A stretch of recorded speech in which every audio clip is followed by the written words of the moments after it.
CPIM Thrissur ജില്ലാ സെക്രട്ടറിയായി KV Abdul ഖാദറിനെ തെരഞ്ഞെടുത്തു. 46 അംഗ ജില്ലാ കമ്മിറ്റിയും കുന്നംകുളത്ത് നടന്ന സമ്മേളനം തെരഞ്ഞെടുത്തു. കേരളത്തോട് കേന്ദ്രം ശത്രുതാപരമായ നിലപാടാണ് സ്വീകരിക്കുന്നതെന്ന് സമാപന സമ്മേളനം ഉദ്ഘാടനം ചെയ്ത് പോളിറ്റ് ബ്യൂറോ അംഗം പിണറായി വിജയൻ പറഞ്ഞു. ശരത് ഓങ്ങല്ലൂർ തയ്യാറാക്കിയ റിപ്പോർട്ടിലേക്ക്.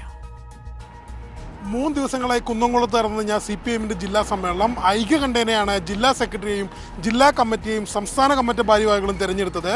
ജില്ലാ സെക്രട്ടേറിയറ്റ് അംഗവും LDFന്റെ ജില്ലാ കൺവീനറുമായിരുന്ന KV അബ്ദുൽ ഖാദറിനെ സമ്മേളനം ഐക്യകണ്ഠേന ജില്ലാ സെക്രട്ടറിയെ തെരഞ്ഞെടുത്തു. 46 അംഗ ജില്ലാ കമ്മിറ്റിയെയും തെരഞ്ഞെടുത്തിട്ടുണ്ട്.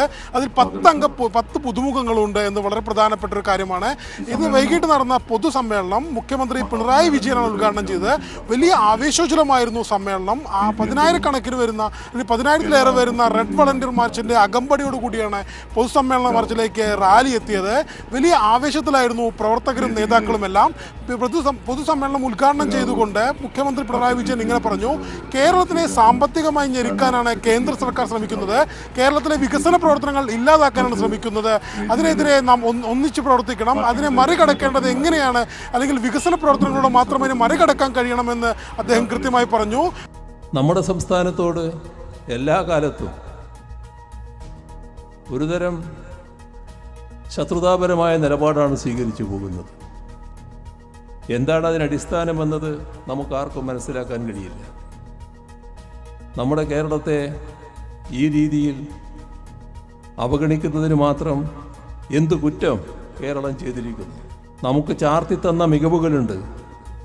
ഇന്ത്യ ഗവൺമെൻറ് അടക്കം ചാർത്തിത്തന്ന മികവുകൾ. പക്ഷേ ബജറ്റ് വരുമ്പോൾ സഹായമില്ല. മറ്റൊരു പ്രധാനപ്പെട്ട കാര്യം സംസ്ഥാനത്ത് പുതുതായി വരാൻ ഉദ്ദേശിക്കുന്ന സ്വകാര്യ സർവകലാശാലകളെ കുറിച്ചായിരുന്നു. സ്വകാര്യ സർവകലാശാലകൾ സംസ്ഥാനത്തെ സാമൂഹ്യ നീതി ഉറപ്പാക്കിക്കൊണ്ട് മാത്രമായിരിക്കും സംസ്ഥാനത്ത് സ്വകാര്യ സർവകലാശാലകൾ സ്ഥാപിക്കുക എന്നതും കൂടി അദ്ദേഹം കൃത്യമായി തന്നെ പറഞ്ഞു. വളരെ ആവേശോജ്വലമായ ഒരു സമ്മേളനത്തിനാണ് കുന്നംകുളം സാക്ഷ്യം വഹിച്ചത്. ഫെബ്രുവരി 9, 10, 11 തീയതികളിലായാണ് കുന്നംകുളത്ത് സമ്മേളനം നടന്നത്. കുന്നംകുളത്ത് ചരിത്രത്തിൽ ആദ്യമായിട്ടാണ് കുന്നംകുളത്ത് CPIMന്റെ ജില്ലാ സമ്മേളനം നടക്കുന്നത് എന്നൊരു പ്രത്യേകത കൂടിയുണ്ട്. അസിത. ശരി, ശരത് ഓങ്ങല്ലൂർ വിവരങ്ങൾ നൽകിയത്.